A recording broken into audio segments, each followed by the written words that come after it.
Welcome into Rover Sports, Super Bowl edition. Sports Talk here with Spencer G. What's going on, guys?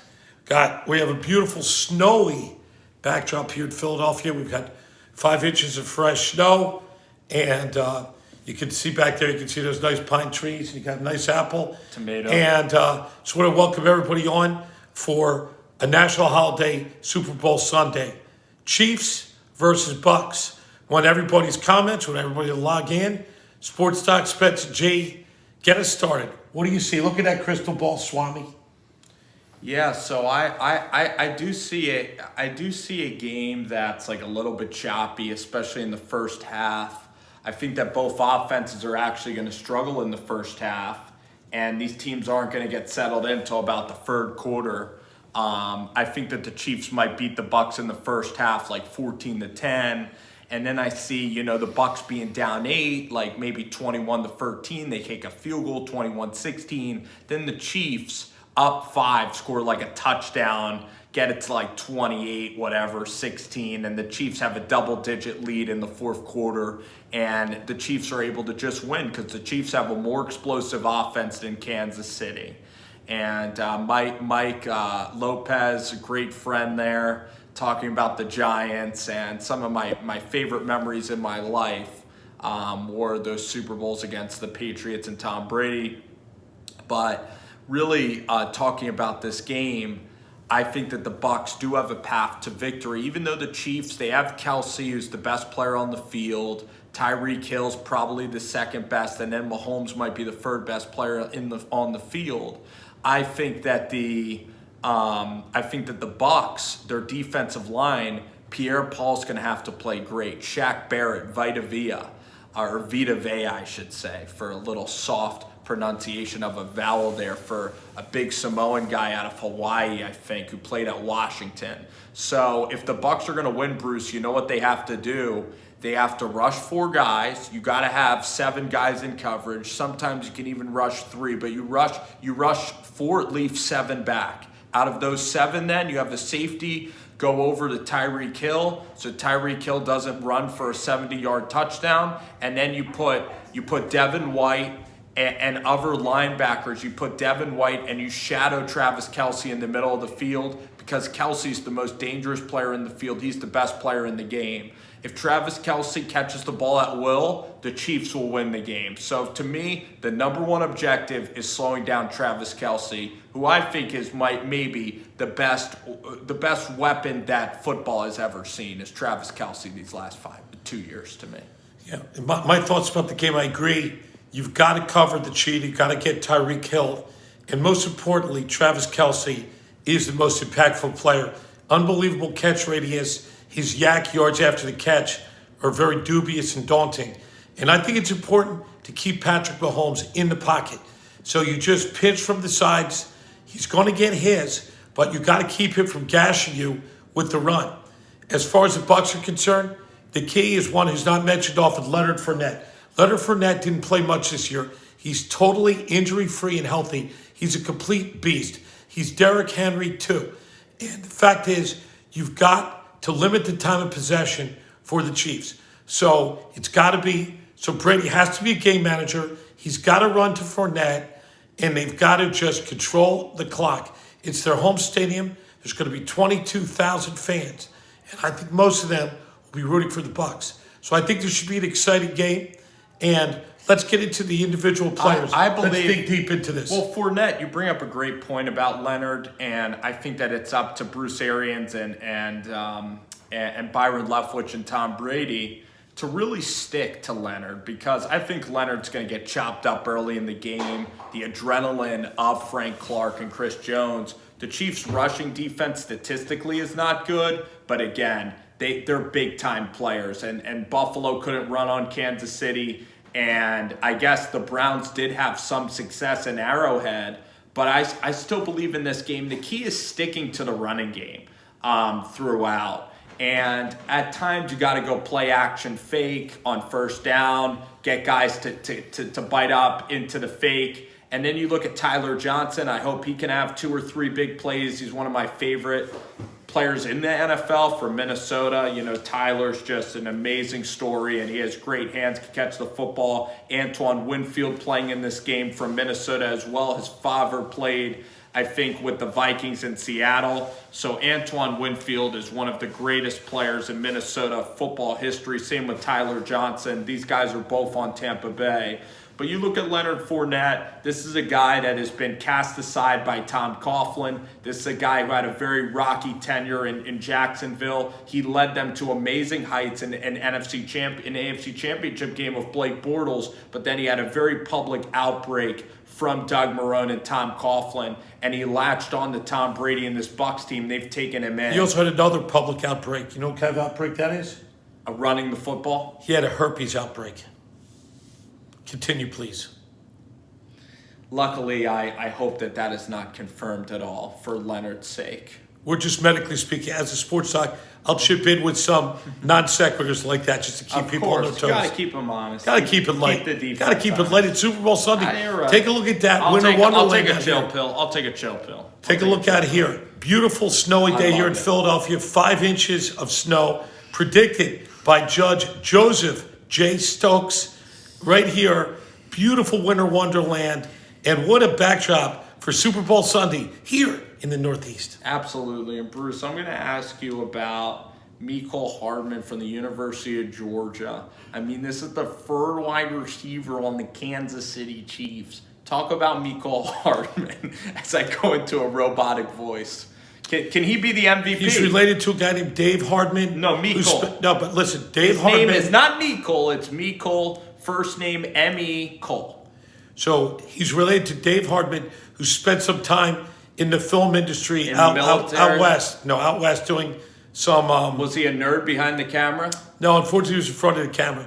But I don't think people want to. I don't think people want to hear that. So talk about Mecole. Let's talk a little bit about what's going on in Philly here. We're in Philly. There's rumors swirling. There's going to be a blockbuster trade between the Philadelphia Eagles and the Chicago Bears. Allegedly, they're packaging up Wentz. It is a $128 million salary. Contract. Taking a mere $30 million cap hit and bringing back Nicholas J. Foles back to Philly to mentor one Jalen Hurts. Do you believe that this is a factual rumor? What are your thoughts? I think that this rumor that you're seeing here is rooted in actual facts. I see the Bears being desperate with Ryan Pace to make a move with Howie Roseman, and I absolutely can see this trade being conducted with the Bears and with the Philadelphia Eagles. I mean, the Bears, they have a good defense. You look at Carson Wentz as a quarterback. I think he can help that football team. And I think that the Bears will certainly overpay. I mean, they've acted. They gave up a lot for Khalil Mack, Trubisky. They were kind of bidding against themselves with the 49ers. Gave them a ton of assets there. So I think this is a great move for Philly to target Chicago. And also some news going on in New York. There are some rumors about Daniel Dimes Jones. What about him? Just as far as there's a lot of conflict, I'd say 50-50. 50% of the loyal Giants fan on this loyal YouTube site believe that he's not the quarterback for the future. The other people believe that with 1 year under his belt, Joseph J. Judge will be, in fact, be able to resurrect and that he will have a bounce back sophomore year. What are your thoughts about the Giants, and what do you hear? Let's talk a little Giants hot stove. What do you have to say? Yeah, I mean, I think that if the Giants can be interested in Deshaun Watson, they should do that. You know, Deshaun's an elite level quarterback. I look at the Giants, if they wanted to trade for Carson Wentz, which the Eagles wouldn't do that. So you start to look at the quarterbacks. I think Jimmy Garoppolo is a really good possible option for the Giants that can really help out with Daniel Jones. Lately, there's been rumors about Mariota, so I'm not sure if Mariota's going to go to the Giants. I think the Giants definitely need help at the wide receiver position. You know, you have Sterling Shepard, Golden Tate, but you don't have a true number one receiver. So at the 10th overall pick, you can maybe pick a receiver there, which is kind of rich for my taste. But, you know, you have Jamar Chase, you're going to have Devontae Smith and Jalen Waddle. Maybe those 3 guys get taken before the Giants pick at number 11. But I look at Jalen Waddle, and I think he could be sensational. He's the fastest player I've watched since Tyreek Hill, but that injury is just absolutely brutal. And he also is going to be a number 1 receiver, so he'll be receiving more difficult coverages, at the professional level. But you look here at Daniel Jones, and I don't think Jones is the long-term guy. He doesn't have a big arm. He can't push the ball down the field. There's no explosive plays in the passing game with Daniel. I think that at best he could be like the 23rd, 22nd best quarterback. He could be a Teddy Bridgewater as his ultimate ceiling. So the Giants, maybe they just continue to build the roster really well around him so that in 2022 they can get a rookie or a free agent quarterback that can come in and absolutely take the Giants to maybe a Super Bowl or the next level. But I don't think Daniel's going to be the guy that's going to do it for the Giants. Do you think Daniel is the guy that can take the Giants into the playoffs and take them on a little run, or do you think Daniel is not capable of that? When you say a little run, I think he'd be good for a little run. I look at him. It's funny because he's very fast. Certainly he almost ran 70 yards against the Eagles. He outran Roby Coleman. He outran a lot of the game we intended in Philly. So he's got raw speed from point A to point B. Does he have pocket presence, pocket awareness? Shockingly, he doesn't. Whereas terrific Tom Brady, who's got much less foot speed, he can feel the rust. He's got the internal clock. So the question is, could Daniel Jones learn how to move in the pocket and be able to follow his receivers? Also, the Giants' offensive line is very spotty. They really, they let him in for a little bit of a fire drill a lot of times in those last games. So Jones really got nicked up. He really got gun shy. He didn't go through his progressions. How about Mac Jones? And if we look at his, I'd like the Giants to select Mac Jones. I like Mac Jones. When I see want Mac Jones to the I Giants. see Mac Jones. Why not? I see a professional quarterback with better skills than Alex Smith, and I think that in many ways he's a little Eli Manning-ish, Mac Jones. A little right? Eli Manning-ish, and with respect to his skill set, a little Tom Brady-ish. Tom doesn't have the biggest arm, never did. No. But Tom always was smart. He could always execute. When you look at the accuracy of Mac Jones, he has incredible accuracy, great timing, and I think that the Giants would do very well to have Mac Jones in the Big Apple. But Go ahead. One thing about Mac Jones is that Tom Brady is a lot taller. Tom Brady's about 1.5 inches taller. Tom Brady's also a stronger individual, and Tom Brady, his arm strength is absolutely elite as elite can be. So Tom Brady's taller than Mac, has a lot bigger arm. I think Tom Brady has a huge arm, actually, can make any throw, specifically from 1 to 20 yards. Tom Brady can throw with incredible velocity. Now, his deep ball, you're right, he can't throw at 65 yards, but Tom Brady could probably throw it about 55 yards, which is very adequate. But Tom Brady, in the middle of the field, his release is more over the top. Mac Jones has more of Eli's release, which is kind of to the side, a little Phillip Rivers. I think that he'll be a starter. I don't think he'll be like the elite of the elite. I'm not saying Mac Jones is going to be Aaron Rodgers, but maybe Mac Jones is Phillip Rivers. Maybe he's Eli. Maybe he's Tony Romo. And again, it's going to come down to Mac then if he's a starter. You look at why Eli's going to the Hall of Fame. It's because Eli Manning won 2 Super Bowl championships. If you win 2 Super Bowl championships as a starting quarterback and you play 12 years as a starter, you're automatically in the Hall of Fame to me. Most likely. Unforeseen circumstances would prevent you, but that's kind of how I view it, and maybe Mac can be that guy. And for the Giants, you're getting another receiver? Daniel Jones can't get the ball to the receiver anyway. First-round picks are overrated. You look at what the Rams did. The Rams with Matt Stafford, they're going to be an exciting team, aren't they, Bruce? I love what the Rams do. I think they are going to be an exciting team. They're going to, obviously they're in SoFi Stadium. There are going to be fans coming. The Super Bowl will be in Los Angeles next year. I hope we'll be there to cover. That's a $5 billion stadium.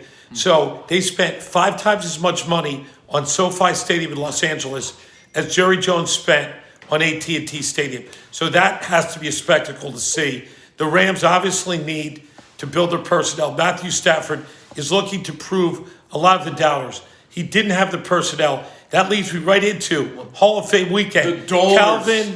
Calvin Johnson, Megatron. Megatron, Not a yeah. long career, but incredible career. Do you think he has the stats? Does he belong in the Hall of Fame? I would have made him wait, but that's being harsh. I mean, anytime a guy accomplishes his lifelong dream, especially an individual that is a classy guy from Georgia Tech, and especially a guy who's just one of the best receivers that was in the NFL for a couple of years, I don't want to poo-poo on that accomplishment. I don't really enjoy doing that whatsoever. So it's an awkward situation. But I wanted a guy like Reggie Wayne to get in, guy who's won the championships, who's played for an extremely long time. I think Calvin would have gotten in maybe eventually. Kind of like Terrell Davis, Calvin Johnson, because Terrell Davis had like 2 or 3 years where he played really well, but he didn't have a long career. You look at Calvin Wright, and he was one of the best receivers in the NFL for a long time. All right. So we are going to continue later on. Let's do the stream after this game later tonight. Yes, we're going to do another stream, but I want to thank everybody. We are Rover Sports. I'm Sports Talk with Spencer G. And to everybody, enjoy the game. This is the first of many. And as we always say, have a good good day and good sport.